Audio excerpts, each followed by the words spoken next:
చేశాను. ఉపనిషత్తులు ఊరవేసి గ్రంథాలు ప్రబంధాలు కరగదీసి గతగతాత్ర చేశాను. అసలు సరస్వతీదేవి చనువాలు నేనొక్కడినే తాగేశానన్నంద స్థాయిలో ఎగిరిపోయి ఒక్క ఆశ్రమవాసికి సమానము కాకపోయానా?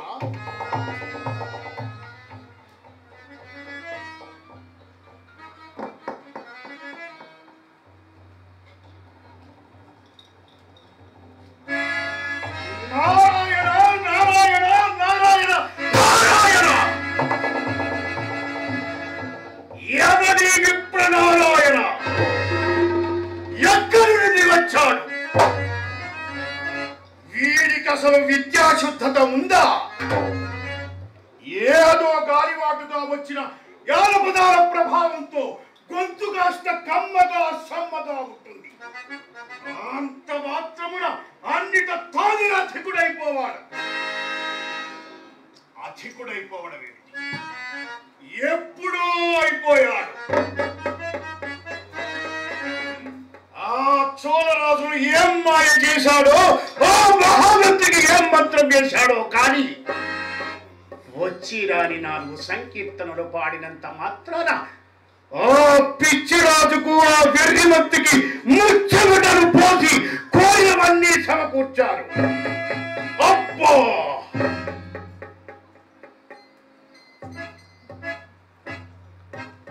ఊరవతల బృందావనము లాంటి ఒక ఆశ్రమము. వాడు కోరుకున్నప్పుడు కోరుకున్నవి తెచ్చియడానికి వానికి ఒక శిష్యుడు. వాడి తోటలో పూజిన పూలతోనే రంగనాథ స్వామికి అర్చన చేయవలసిందిగా ఆ రాజు శాసనము. అప్పు అప్పు బ్రాహ్మణుడిగా పుట్టినందుకు వారు అందుకుంటున్న భోగాలు మహేంద్రుడి ఆస్థానములో బృహస్పతుల వారు కూడా అందుకొని ఉండలేరు. వాని పతనము ప్రారంభం కాకపోతే ఈ పూరికీర్తుల పుండరీక శాస్త్రికి అసలు విలువే లేదు. చూస్తాను, వాడంతు చూస్తాను. మధురి మధూర్చు గొంతుకను మాయతగా తలపోసి ఇప్పుడా వ్యథమకు గౌరవంబునిది ఇంతకరంగని సేవలవుతున్నా.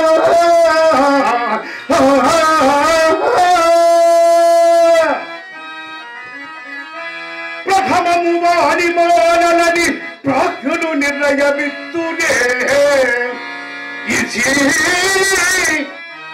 అధమము వాని జీవితమటంచు నిరూపణ చేయదాననే.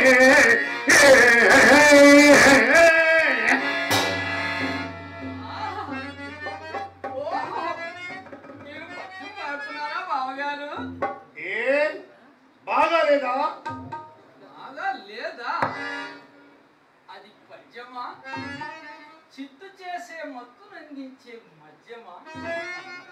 అది రాగమా? సంగీత సామ్రాజ్యం వైభోగమా? ఆ సరస్వతి మీకు ఇచ్చిన వరమా?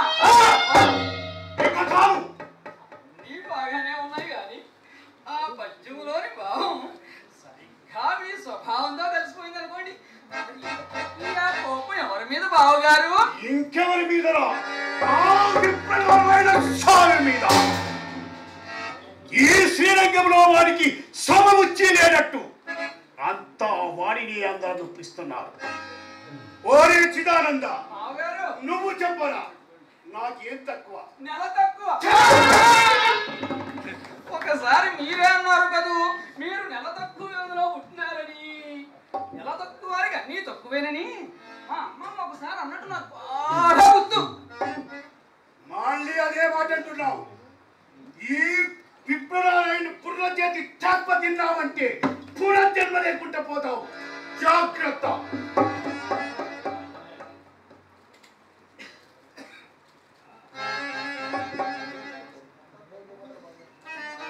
అరే ఉన్న జన్మతోనే వేగలా వస్తుంటే అయితే ఈ జన్మలో ఏదో భయంకరమైన పీడ పట్టుకునేటట్టు చేపిస్తాను. చెప్పిస్తారు. మా అక్కను చేసుకోపోయినా బావాను ఉన్నారు ఎందుకు? ఈ ఊళ్ళో ఏ చుక్క చూపినా మా అక్క అనుకుని ఆ మొక్క మీ చెవికి ఎక్కించాలి.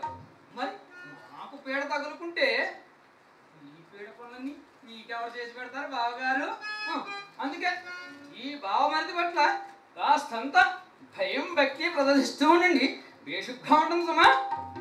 అరే చిదానంద, అలా అడిగి వెళ్ళిపోకురా. నీతో పాటే నా కోరికలన్నీ అడిగి వెళ్ళిపోయినట్టు అనిపిస్తుంది. నువ్వు నా ముద్దుల బావమరిది. ఒరే చిదానంద, నువ్వు నా ముద్దుల బావమరిది. నిన్ను చెప్పిస్తానంటరా? నచ్చితే ముద్దు, నచ్చకపోతే గుద్దు, అంతేగా మీ నైజం. సరే, ఇప్పుడు నేను చెప్పబోయే సమాచారం మీ గుడిలో దూరి గిలిగింతలు పెడుతుంది. అందుకు మీరిచ్చే సంభావన కూడా అంత స్థాయిలోనే ఉండాలి. మరి ఒరే చిదానంద, హలో, చుక్కల విషయంలో నీకేమైనా తక్కువ చేశానంటరా?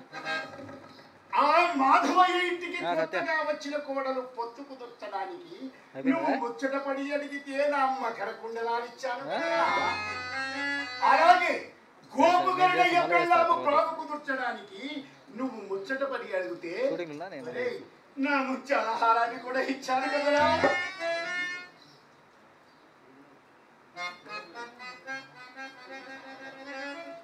చెప్పబోయే సమాచారం వింటే మేము వద్దన్నా ఈ వజ్రకుండలాన్ని ఇచ్చేస్తారు. మరి అదే మరి చెప్పమంటారా? ఈ చోళ రాజ్యంలో పేరు మోసిన దేవదాసు రంగసాని. ఆ రంగసానికి దేవదేనుక అందమైన రంగుల చిలకటి కూతురుంది. అది ఈ మధ్యనే చోళస్థానం నటించడానికి ఊళ్ళో ఎవరితో ఉంది. వివేక సుందరి చెయ్యమని మీ చెయ్యకొచ్చేస్తున్నది. అందమేమిటి అందం, ఆ అందాన్ని తగిన చందం, ఆ చందాన్ని మేర సుగంధం అన్నిటినీ మించి గజ్జె గట్టి ఆడిందంటే మతిపోయేంత బంధం. అవును రోయ్, ఒక్కసారి దాని అందం గురించి విన్నాను. నేనక చిన్నవో ఉనట నేటి ముఠారము కుల్కురం భయున్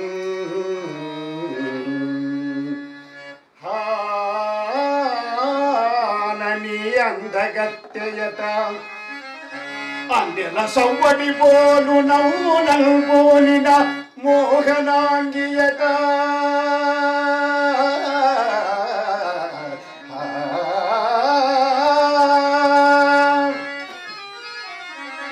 పుత్తడి బొమ్మను చూచు భావన మేనులయం మునందునట నేమును వింటిమి దాని ఊచులా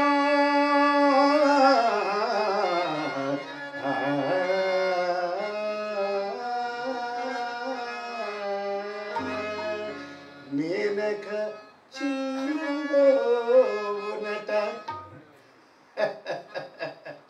ఒరే చిదానంద, అది వేష కదా, దాని ఇంటికి వెళ్ళడము ఎవరైనా చూస్తే చూస్తే గీస్తే రాస్తే పూస్తే ఏమవుతుంది? ముసుగేసుకుని వెళితే సరిపోతుంది. ముసుగులో మీ మొహం, ముసుగు తీస్తే మొహం.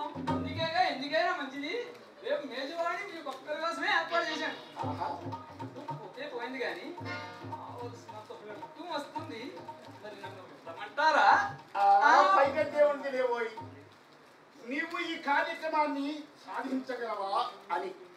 మీరు వజ్రపు కంకణాన్ని ఇవ్వడానికి తయారుగా ఉండండి. ఆ వజ్రపు కంకణం మీ ముందు ఆడిస్తాను. ఒరే చిదానంద, బావగారు, అందంగా ఉన్న ఏ ఆడదైనా అందుకోవడానికి నేను సిద్ధంగా ఉన్నాను. నువ్వు ఈ పని మీద ఉండు.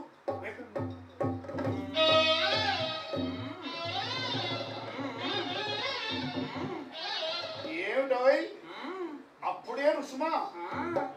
అంటే ఏమీ అంత మంచిమని కాదే, నామ వ్యవహారంతో ముడిపడిన కార్యం అంతా కాసైనా పోనీ చేయండి. మరి కథను మెదడు మరి.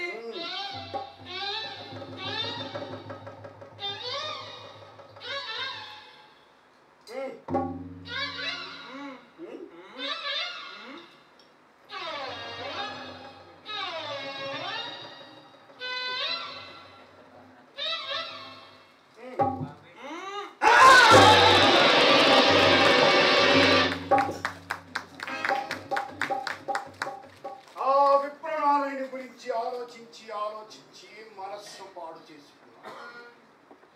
సమయానికి చిదానందుడు వచ్చి ఆ దేవదేవి అందం గురించి వినిపించి ఆ కోపం స్థానంలో తాపాన్ని కలిగించాడు.